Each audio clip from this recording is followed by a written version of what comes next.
One of the most prolific characters in Dragon Ball is obviously Frieza. I mean, just think about it, I don't really have to explain that. He was part of multiple arcs, caused multiple huge events in the series, and in all honesty, you could say he pretty much started the series. A lot of what happened in the show is due to his actions.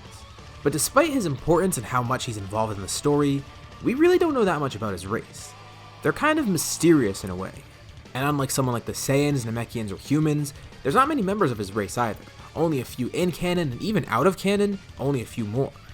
I often see a lot of confusion about him. How is he so strong? Where did all his potential come from? Where did his species come from? Well, that's the purpose of today's video. We're going to be going over everything we know about Friezas Race. Everything from their characteristics to their transformations and power. First, let's start with some big picture stuff. What even is Frieza and all the other members of his race? There are a few fan-made names that people throw around, one of the most popular being Frost Demons. But that's never an official term that's used anywhere in the franchise. The only official name that exists for them is Frieza Race.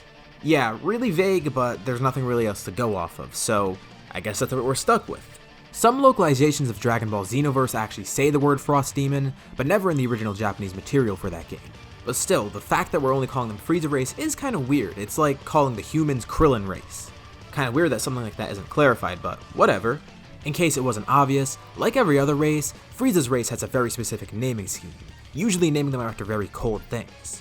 Usually in terms of temperature or even appliances. Frieza is named after a freezer. Cooler is just named after a cooler. The puns with their names are usually pretty obvious, as we've seen. I mean, King Cold, Frost, Chilled, all very obvious where those names came from. As we've seen, there's not too many of them that exist. In the main series, we have Frieza and King Cold, as well as Frost from Universe 6. In other material, we see characters like Cooler and Chilled, as well as one named Froze from Dragon Ball Heroes. There's also other characters, but we won't go too much into them. These are the main important ones here. As you could probably guess, the main series doesn't go too much into detail about them, but in terms of info, we have a lot of other resources outside of the main manga. I know there will be some people in the comments talking about canon and non-canon or whatever, but that doesn't really matter with something like this. Everything I'm drawing from is still official material, and is still consistent with the quote-unquote canon. Not to mention, the secondary material has way more info than what we saw in the original manga, and it's pretty helpful. So let's talk about the members some more, mainly Frieza's family. There's not too many members here, and there's a clear lineage. Chilled is one of the ancestors of Frieza, with King Cold obviously being his father, and Cooler being his brother. Frieza also does have a son, Kuriza. Some of you may not know him, but he's from a manga called Nekomajin Z, another series by Toriyama himself. But before I go too off topic, that's all of Frieza's family right there. So what we do know about Frieza's race is that they can reproduce, and clearly we've never seen a female Frieza race member. This is pretty common for Dragon Ball. Usually with a lot of alien races, there's only one gender, or genderless characters that are really masculine, such as the Namekians. Frieza's race seems pretty similar to this. So, in terms of how they reproduce, I'll leave that up to your imagination. We don't have the slightest idea, but I'm sure it's pretty gross and I'd rather not go into detail about it. But anyways, that pretty much covers the basics. Now we can go into more detail about their fighting capabilities. Here, we'll be drawing a lot from Frieza, King Cold, and Cooler. One of the craziest traits of Frieza's race is their durability. The stuff that they can survive is pretty insane. They're incredibly durable, and they can do things like surviving in outer space. Frieza's a great example of this. I mean, look at him in the Tournament of Power or the Broly movie. In both those cases, he took a really severe beating from a really powerful opponent. And despite how strong people like Toppo, Broly, and even Jiren were, Frieza's able to tank a lot of damage. We can look at what happened on Namek too. Frieza got sliced into multiple pieces by his own attacks. Now normally for any other person, this would be fatal, but he was still alive. And this isn't even the worst of it. Later on in Resurrection F we can see more of this. When Trunks killed Frieza, Frieza only actually died when he was killed by the burning attack. Being sliced into bits didn't actually kill him, because when Shenron restored him, Frieza was in a bunch of pieces and he was still alive somehow. You could see his eyes blinking and all. And that's really insane when you think about it. Even when he's just turned into chunks of meat, he could survive. Cooler was pretty similar too. When he quote-unquote died in the first movie, only little bits of him are left, and then in the Metal Cooler movie, those little bits were more than enough for him to be formed into Metal Cooler later on, kinda like we saw with Frieza being turned into Mecha Frieza. All in all, that makes a really good case for their durability. These two took a lot of beatings and still were able to survive each time. And this is just talking about stuff that we saw in the movies and in the anime, not even covering their feats in stuff like Dragon Ball Heroes and such. In relation to durability, we could talk about their power for a bit too. Now clearly, the Frieza race is really strong. Every single member of it has been a formidable foe, and it seems a lot of them were just born naturally strong. There's even Chilled, the first Frieza race member that we saw chronologically. Sure, he may have not been as strong as people like Frieza and King Cold, but still, for his time, he was really powerful, until he got beat up by Bardock, but that's besides the point. Friezas Race is so strong that they have to suppress their power a lot, and that's one of the big misconceptions I've seen with Friezas Race, specifically Frieza himself. His transformations aren't like others. Let's use Goku for example. When he turns Super Saiyan, he gets stronger. When he goes Super Saiyan 2, he's even stronger than that. But regardless of what he transforms into, his base is always the weakest version of him. Frieza's transformations are kinda the opposite. Instead, they're intended to suppress his power. The final form that he uses on Namek is his actual true self. That's his real quote-unquote base form. Every other form of his is just another stage of suppressing his power. His first form is actually a transformation and not his base. Of course, we see this when he goes into his full power mode too. When he's using 100% of his power, he just bulks up in his final form. It's just him drawing out all the power of his base state. But this doesn't mean Frieza's Race can't transform. Of course, Frieza gets one later on with the golden form, and that is an actual transformation, one that he can't really maintain as well as something like his base form. I know, it's really weird compared to what other species have. Like the Saiyans, they're just in their base form and they get stronger as they go, while Frieza, his quote-unquote final form is really just his normal state. It's really in the middle of all his other transformations, since his other ones make him weaker and golden makes him stronger. This comes up a lot when people talk about King Cold, and as far as we know, he doesn't have any other suppressions of power or transformations beyond that. For all we know, the form that we see him in is his base state. It's never really implied otherwise. Whether we're talking about the original manga or anything outside of that, King Cold does not have any fourth form or whatever.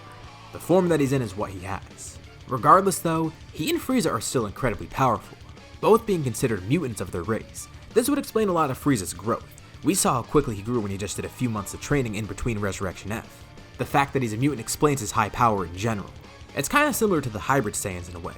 Them being hybrids is what allows them to grow so fast, while Frieza being a mutant is what lets him grow so fast. Then there's Cooler.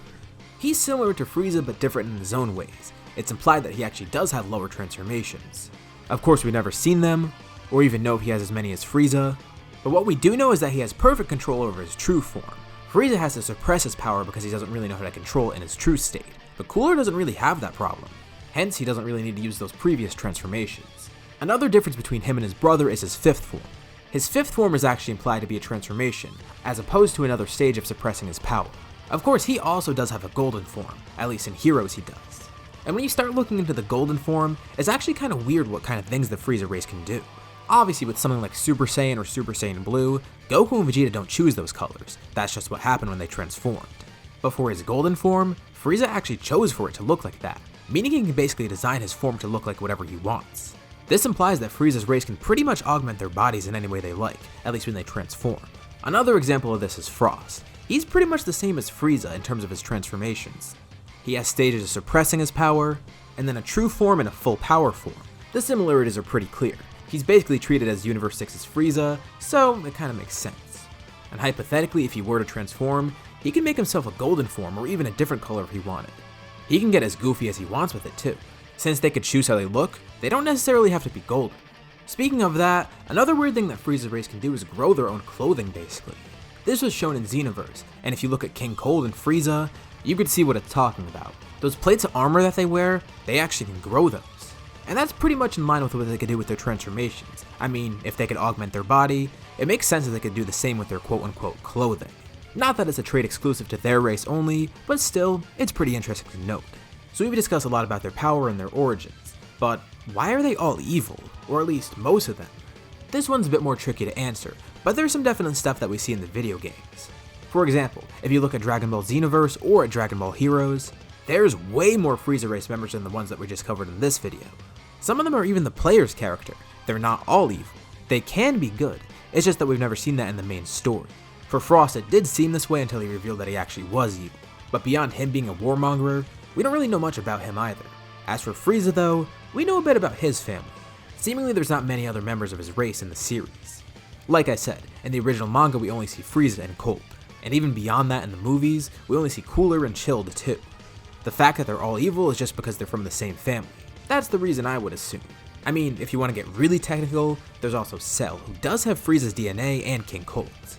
But he was made to be evil, so that's kind of a different case. But besides that, Frieza's family is just evil because that's how they were raised. They don't have a surname either like Goku does. Not a lot of characters in the series have surnames. If you want to get really into pointless details, Dokkan Battle calls them the Wicked Bloodline, and Dragon Ball Legends calls it the Lineage of Evil, both of which specifically encompass Frieza's family.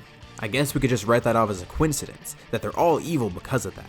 Chill is the first member of that bloodline that we've seen, so place the blame on him, I guess. Who knows, maybe Frieza could have actually been a good guy. But before I end this video, I mentioned Cell earlier. And I mean, technically, he does have some of Frieza's race within him, so we can cover him for a bit too. As we've seen, he could access the powers of all the other members of his gene pool. Any techniques and abilities that they have, Cell can use. So, could Cell do something like Frieza does where he could transform into a golden state, or even suppress his power? I mean, if you've been around the fandom for long enough, you've probably seen people talking about Golden Cell or something like that. And theoretically, yeah, he could do that. In a way, you can consider Cell a mutant of Frieza's race too. I mean, part of his genetic material is King Cold and Frieza after all, who are mutants. So while he's kind of a technicality, he is part of that. And who knows, maybe in the future he'll get some weird Frieza race form. We know Dragon Ball Heroes likes to get really crazy, so probably there or something. But besides him, what are we going to see in the future for Frieza's race? At the time of recording this video, we're only a few chapters into the Granola arc. Maybe we'll get to see some more of Frieza here, because it seems like he's going to be a big factor in this story. For all we know, we could see a further evolution of his power, or more info about his species. But besides that, we don't have too much else to go off of here. Like I said, a lot of the stuff is seen in tertiary sources like video games. And like I said before, I know it's not quote-unquote canon like people like to say, but I feel it's still important to cover those things. Whether or not they're in the original manga, it gives us more info about Frieza himself, which is the whole point of this video, discussing his biology, his origin, everything about that. And I guess with all that we covered here, that pretty much covers everything. Even with all these outside sources, there's still not too much. Maybe we could see more in the future, but who knows. It's probably intentional too, adding more mystery to Frieza and everyone else in his race. Frieza's a pretty scary guy after all. I mean, his third form even looks like a xenomorph. So, I guess the lack of info just adds to the mystery. But hopefully, that answers all your questions. So, what did you guys think? What stands out to you most about Frieza's species? And do you think maybe we'll see more of them in the future? Leave all your thoughts in the comments below and let's start a discussion. It is a discussion video after all. Anyways, if you liked the video, be sure to drop a like. And if you haven't already, why not subscribe? As well as hitting the bell icon to get notified about any future uploads on my channel, including any more videos like this one. Anyways, thank you all for watching, and I'll see you all in my next video.